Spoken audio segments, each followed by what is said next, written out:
오늘도 이 예배 자리에 함께 하신 여러분들 진심으로 환영하고 축복합니다. 옆에 있는 분들하고 인사하겠습니다. 잘 오셨습니다. 네, 감사합니다. 네. 퀴즈를 한번 내겠습니다. 사람이라면 누구든지 이것을 다 좋아합니다. 뭘까요? 모르겠죠? 네. 한번 들어보세요. 사람이라면 누구나 살면서 이것을 누리고 싶어 합니다. 그러면 아까 말씀 나온 거하고 조금 비슷하면서도 거리가 조금 있을 수도 있습니다. 사람들에게 이것을 빌어주면 다 좋아합니다. 네. 사람들에게 이거 많이 받으라고 하면 더 좋아합니다. 뭘까요? 네, 정답입니다. 네. 오늘 점심 맛있게 드십시오. 네, 오늘은 맛있는 점심이 준비되어 있습니다. 복입니다. 이 복이라는 것은 삶에서 누리는 좋고 만족할 만한 것, 이게 이제 사전적인 복의 의미입니다. 이게 복을 얼마나 좋아하는지 이 행이라는 말은 뜻밖의 일이 잘 되어 좋음이라는 뜻인데 이 행도 참 좋은 거 아닙니까? 그죠? 행. 근데 그 뒤에 어떤 한 글자를 더 붙여요? 행 뒤에다가 복자를 더 붙입니다. 행도 굉장히 좋은 거예요. 근데 복을 또 붙여. 행복을 좋아하고 행복해지고 하고 행복해지고 싶어 합니다. 근데 복을 또 얼마나 좋아하는지 복을 빌어줍니다. 복을 빌어줘. 그게 뭐예요? 축복입니다. 축복이라는 말은 빌, 축, 복자 아닙니까? 그래서 복을 빌어주는 거예요. 그래서 누군가가 나를 위해서 복을 빌어주면 목사님 복 많이 받으세요. 빌어주면은 얼마나 사람들이 너나 할 것 없이 다 좋아해요. 복을 받기를 위해서 기도해 주면 너나 할 것 없이 다 좋아합니다. 그래서 이 시간 우리 다 좋아하는 거 한번 해보려고 그래요. 서로 우리 하나님께서 복을 내려주시기를 바라는 마음으로 그냥 말로 해도 괜찮은데 이게 조금 이렇게 바라보면서 서로 축복하는 시간을 좀 가졌으면 좋겠어요. 축복의 내용은 여러분들이 마음껏 하시면 되는 거예요. 우리 앞에 있는 분, 뒤에 있는 분한테 한번 축복의 말씀을 한번 좀 빌어줘 보세요. 네, 잘 될 거예요. 네. 잘 되시길 바랍니다. 네. 좋으시죠? 얘기 들으니까. 지금 여기에 계신 모든 분들은 사실은 이렇게 축복을 이렇게 빌어주지 않아도 이미 여러분들은 복을 받으신 분들입니다. 왜 그럴까? 이유를 좀 말씀드려 볼까요? 좋은 교회, 양남교회 오셔서 여기 지금 계신 것이 복입니다. 아멘. 그리고 좋은 사람, 또 양남교회 우리 이 좋은 사람 성도들과의 이 만남 자체가 복입니다. 누군가가 나를 위해서 늘 기도해 주고 있음이 그게 복입니다. 이제 영혼구원 초청잔치로 인해서 우리가 함께 초청 받아오려고 하는 그 영혼들을 위해서 한 주간 동안 간절히 우리가 매일 새벽 5시에 모여서 40여 명 가까운 성도들이 기도했는데 그분들이 오든 안 오든 그게 중요한 게 아니라 일단 그 이름이 불려져 가면서 40여 명의 성도들이 그들을 위해서 기도했다고 하는 것, 그들이 그런 기도를 받았다고 하는 것은 기도하는 우리에게도 복이지만 기도 받고 있는 그들도 복을 받은 사람들이라는 것을 생각을 해보게 됩니다. 여러분, 누가 나를 위해서 40여 명의 성도들이, 크리스찬들이 나를 위해서 기도해 줄까? 이거 쉽지 않습니다. 쉬운 게 아닙니다. 그런 의미에서 복을 받은 거죠. 좋은 장소에서 좋은 사람들과 함께 만남을 갖는다고 하는 것은 인생의 여정 속에서 그 어떤 복보다도 가장 귀한 복입니다. 저는 이 복이 오늘만이 아니라 하나님께서 우리를 부르시는 그날까지, 하나님 앞에 우리가 서는 그날까지 계속 되기를 진심으로 원합니다. 여러분, 살면서 이런 얘기 좀 들어보셨나요? 줄 잘 서야 된다. 줄 잘 서라. 들어보셨어요? 네. 들어보셨으면 들어보셨다고 얘기 좀 해보세요. 들어보셨어요? 예. 이 줄을 잘 선다고 하는 것은, 이 줄 선다는 것은 차례나 기회를 기다린다, 그런 뜻도 되죠. 우리가 살아가면서 줄 설 때가 많습니다. 음식점에도 줄 서는 음식점들도 있기도 하고, 버스 기다릴 때 줄 서서 기다리기도 하고, 줄 서는 경우가 많아요. 어떤 사람은 백화점 문 열기 전에도 문 앞에 가서 줄 서서 기다리고 있는 사람도 많고, 줄을 섭니다. 차례나 기회를 기다리는 거예요. 그런데 또한 뜻이 있는데, 도움이 될 만한 사람을 따른다 라는 뜻도 있습니다. 지금 여러분들이 이 뜻을 안다, 들어봤다라고 하는 것은 아마 첫 번째 의미보다는 두 번째 의미로 들어봤다고 아마 대답을 하신 걸로 저는 알고 있어요. 군대 갔다 온 사람들은 줄을 잘 서야 된다, 이 말을 너무나도 잘 아마 알아들을 겁니다. 줄 잘 설면 군 복무 기간이 편안하게 생활할 수 있다고 하는, 근데 그런 의미겠죠. 아직도 출세와 성공을 위해서 줄을 잘 서는 것이 중요하다고 인정되는 현실, 능력보다 인격보다 어떤 그 줄에, 라인에 섰는가를 중요하게 여기는 현실, 좀 씁쓸하기도 합니다. 그런데 아무 뒤에 줄을 서서는 안 됩니다. 누군가가 내 뒤에 줄 서라고 한다고 해서 생각 없이 그 줄에 서서는 안 됩니다. 우리가 이 땅에서 짧은 인생을 살아갈 때 진짜 줄을 잘 서야 됩니다. 이 말은 기회주의자가 되라는 게 아니라 주어진 기회, 주어진 시간, 주어진 삶의 선택을 잘 해야 한다는 의미입니다. 줄을 잘 서야 하는 이유는 줄을 잘 서서 복을 받은 사람이 될 것이냐, 줄을 잘못 서서 잘못된 길로 갈 것이냐가 결정되기 때문입니다.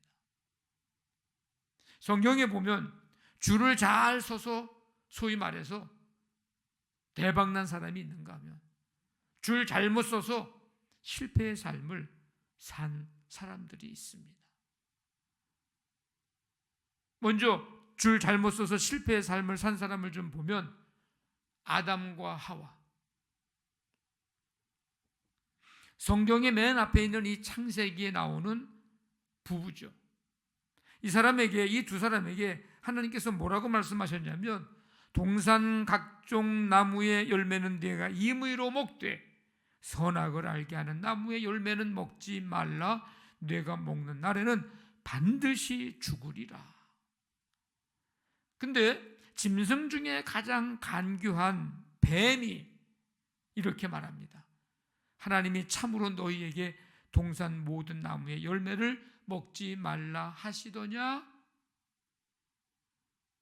이 뱀이 하는 질문에 하와는 대답을 잘 했어야 합니다. 뱀아, 아니야. 하나님은 동산 모든 나무의 열매를 먹지 말라 하지 않으셨고, 동산 각종 나무의 열매는 임의로 먹되 선악을 알게 하는 나무의 열매는 먹지 말라. 내가 먹는 날은 반드시 죽으리라. 이렇게 말씀하셨어 라고 대답을 했어야 합니다. 그런데 하와는 이렇게 대답하지 않고 애매하게 대답합니다. 동산나무의 열매를 우리가 먹을 수 있으나 동산 중앙에 있는 나무의 열매는 하나님의 말씀이 너희는 먹지도 말고 만지지도 말라 너희가 죽을까 하노라 하셨느니라. 이렇게 대답을 했어요. 그러니까 하나님이 말씀하신 거하고 자기가 지금 말한 거하고는 달라요. 하나님의 말씀을 자기 마음대로 해석을 해버렸어요. 그러니까 뱀이 하나님이 하신 말씀 그대로 얘기해서 이렇게 얘기했어 라고 하면은 더 이상 뭐 얘기할 게 없는데, 애매하게 자기 마음대로 해석을 해서 얘기하니까 뱀이 어떤 짐승이라고요? 짐승 중에 가장 간교한 짐승이야. 이걸 놓치지 않죠. 뭐라고 얘기합니까? 너희가 결코 죽지 아니하리라. 죽을까 하노라. 그러니까 결코 죽지 아니하리라. 하나님의 말씀과 정반대되는 그런 이야기를 이제 뱀이 하는 거예요. 결국 어떻게 됩니까? 선악을 알게 하는 나무의 열매를 따먹으니 하와 아담 하나님을 피해 숨습니다. 뭐 숨는다고 숨어지지 않겠지만 어쨌든 숨어버려요. 아담과 하와는 하나님의 심판을 받아서 에덴 동산에서 쫓겨나고 흙으로 돌아갈 것이라고 말씀합니다.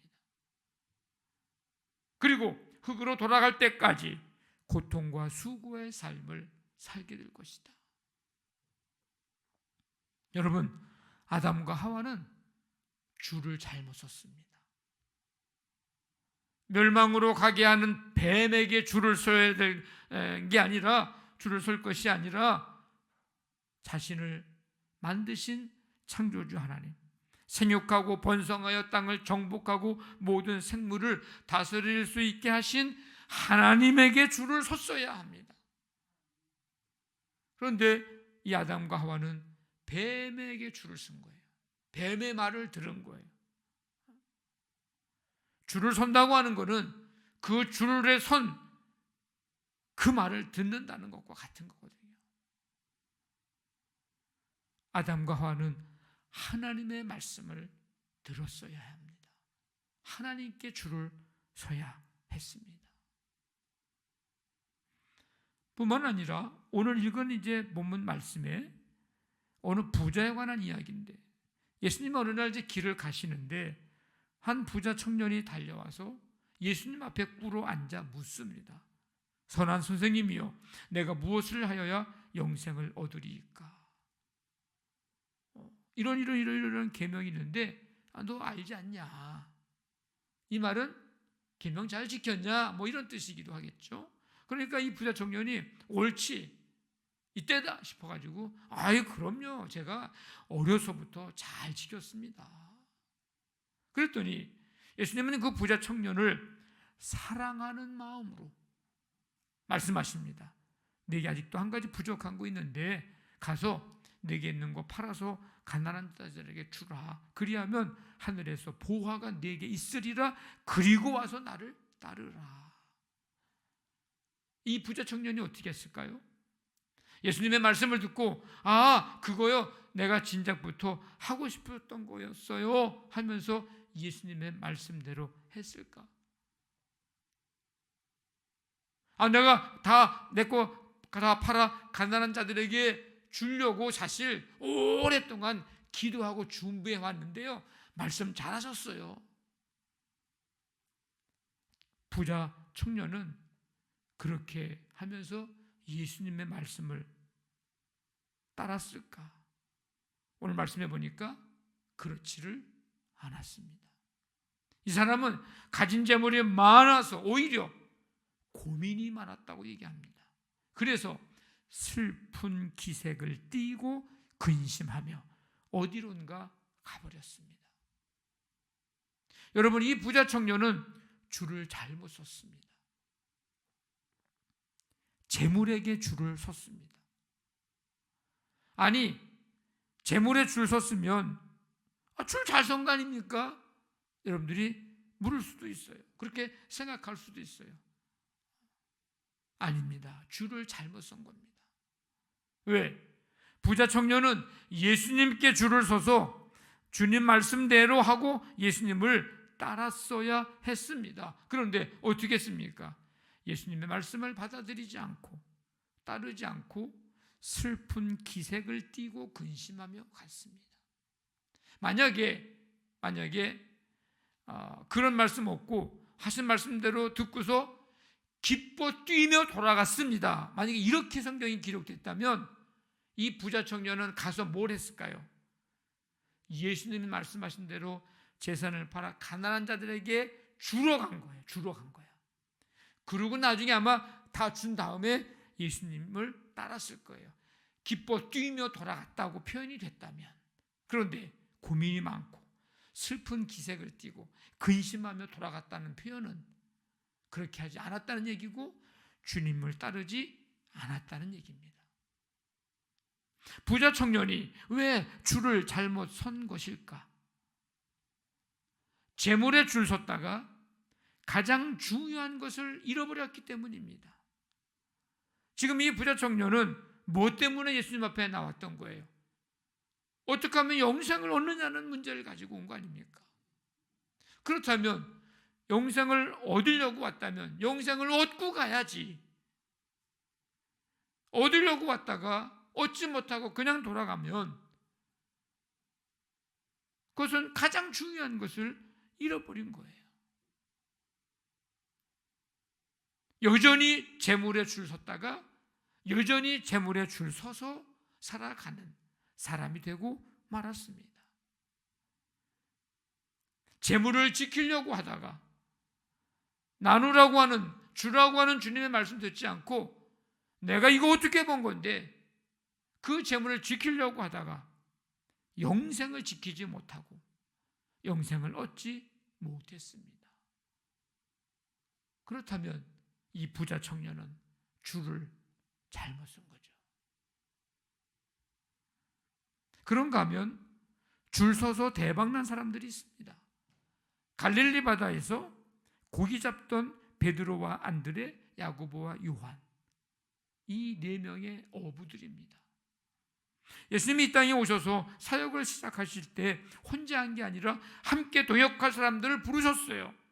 갈릴리 해변에 다니시다가 두 사람을 만납니다. 베드로와 안드레입니다. 이 사람들은 형제예요.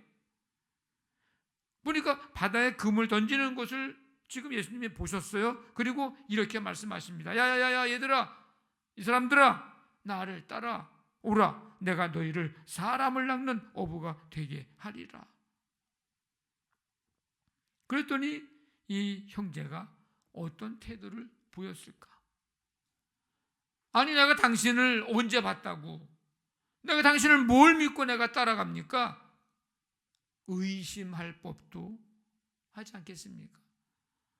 한 번도 본 사람이 아니고 갑자기 지금 금을 던지고 바다 일하고 있는데 난데없이 와가지고서 나를 따르라고 얘기하는데 이게 도대체 어떤 사람인 줄 알고 따라갑니까? 근데 그렇게 말하지 않아요. 또 그렇습니까? 자, 그러면 우리 좀 집에 가서 우리 형제인데 우리 가족 회의를 좀 몇 차례 해서 3분의 2 동의 좀 얻고 아니면 만장일치 동의를 좀 얻어서 결론 나면 그때 따를지 말지 내가 알려주겠습니다. 뭐 이렇게 대답하지 않아요. 나 그러면 따라가면 나 평생 먹고 살 거 해줄 겁니까? 그건 둘째치고 내 노후까지 보장해 줄 겁니까? 라고 말하지 않습니다.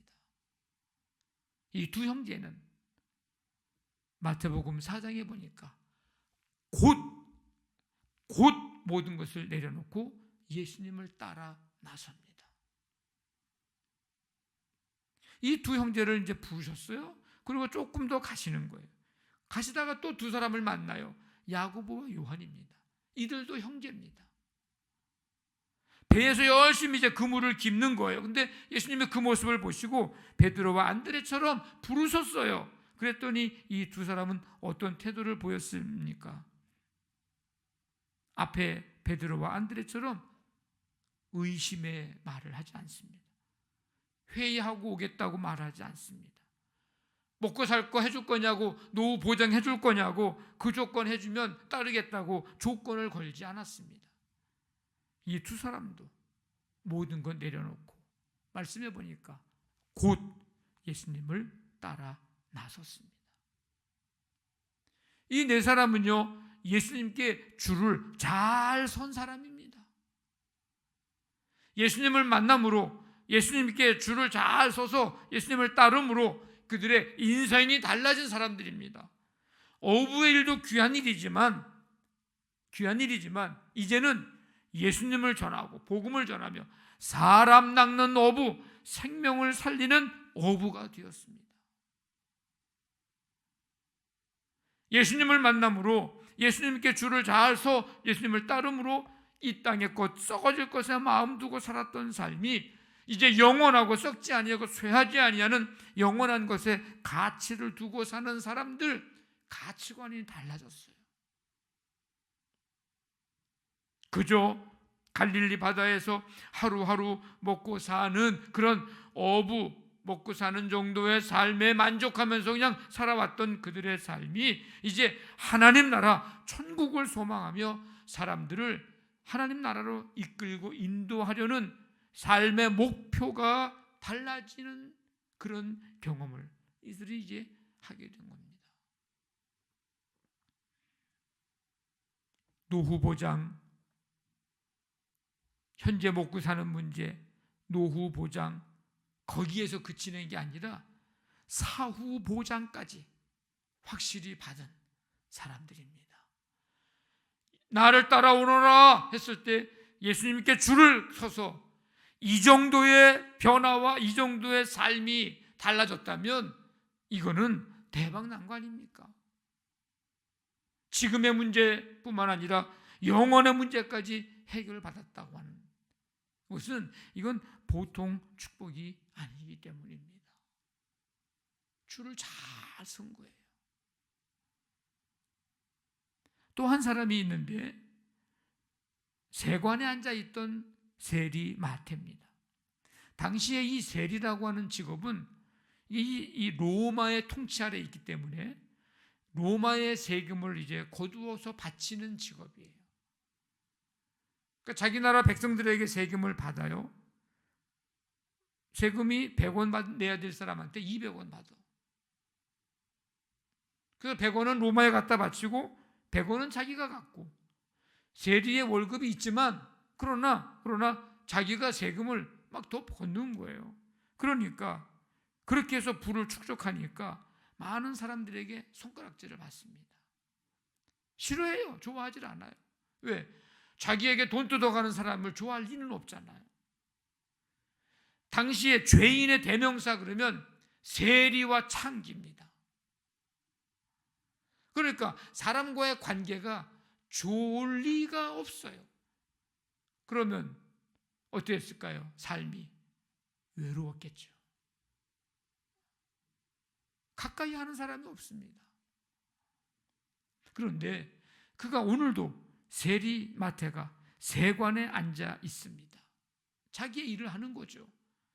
예수님이 그곳을 지나가다가 거기 앉아 있는 마태를 보면서 말씀하셨습니다. 나를 따르라.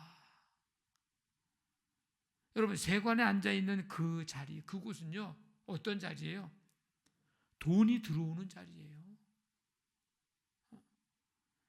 돈이 들어오는 자리야.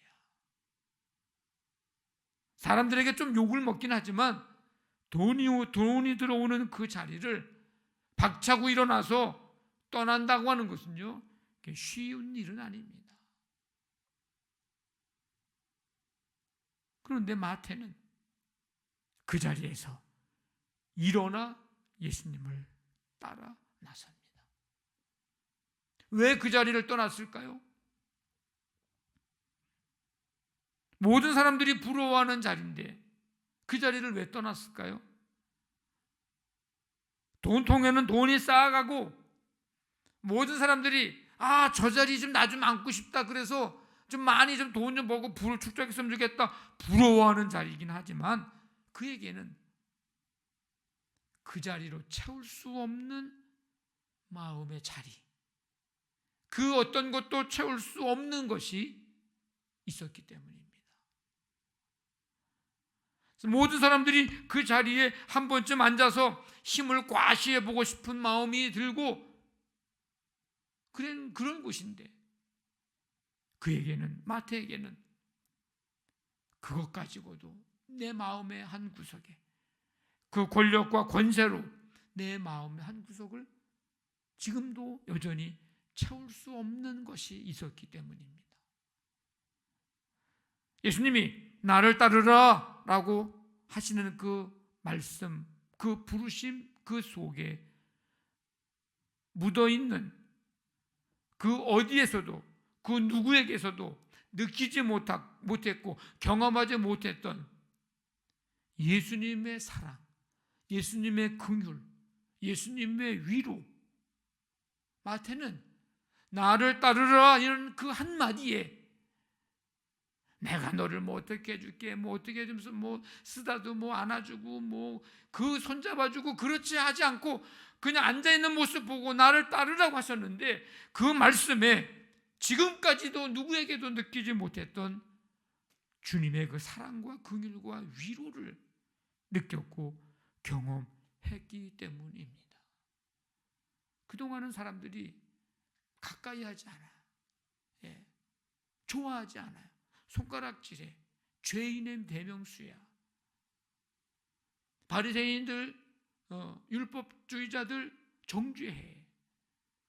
그래서 예수님은 뭐라고요? 나를 따르라. 얼마나 따뜻하게 불렀겠어요. 그렇지 않고서는 그 자리에서 쉽게 일어나 예수님을 따르지 않았을 것입니다. 세리 마태, 그는 지금까지 로마 정부에 줄을 섰어요. 권력에 줄을 섰고요, 돈에 줄을 섰어요. 근데 예수님 만나고 예수님의 부르심을 받고 예수님을 일어나 따릅니다. 예수님께 줄을 잘 선 것입니다. 마태는 예수님의 제자가 됐습니다. 마태는 사람들에게 손가락질 당해 살았고 외롭게 살았고 죄인의 대명수로 불리는 삶을 살았는데 사람들에게 이제 복음을 전하는, 기쁜 소식을 전하는 삶으로 변화됐습니다. 신약 성경 마태복음을 기록하여 많은 사람들이 마태복음을 통해서 지금도 2000년이 넘게 시간이 흘렀지만 지금도 말씀을 통해서 예수님을 만나게 했고 아름다운 유산을 우리에게 남겨줬습니다. 이 정도면 대박난 인생 아닙니까? 우리가 마태가 누구라고 마태를 기억하고 지금 언급을 하고 있냐고요. 여러분은 지금 어느 줄에 서 계십니까? 여러분은 지금 누구 뒤에, 무엇 뒤에 서 계십니까? 예수님께 줄을 선 자는 계속 그 줄에 서서 주님을 따르십시오. 아직 주님께 설까 말까, 주님을 따를까 말까 고민과 갈등 속에 있는 사람은 이 시간 새롭게 결단하십시오. 예수님께 줄을 서십시오. 예수님이 길이십니다. 진리십니다. 생명이십니다. 세상을, 우리를, 나를 구원하신 구세주이십니다. 예수님께 줄 서고 예수님 믿고 따르는 자들의 모든 죄를 예수님은 용서해 주시고 영생 복락을 주십니다. 우리 모두 오늘부터 새롭게 다짐하고 결단하며 예수님께 줄을 잘 섭시다. 그리고 예수님을 믿고 따르는 삶을 살아가는 우리 모두가 되시기를 주님의 이름으로 간절히 축원합니다. 아멘.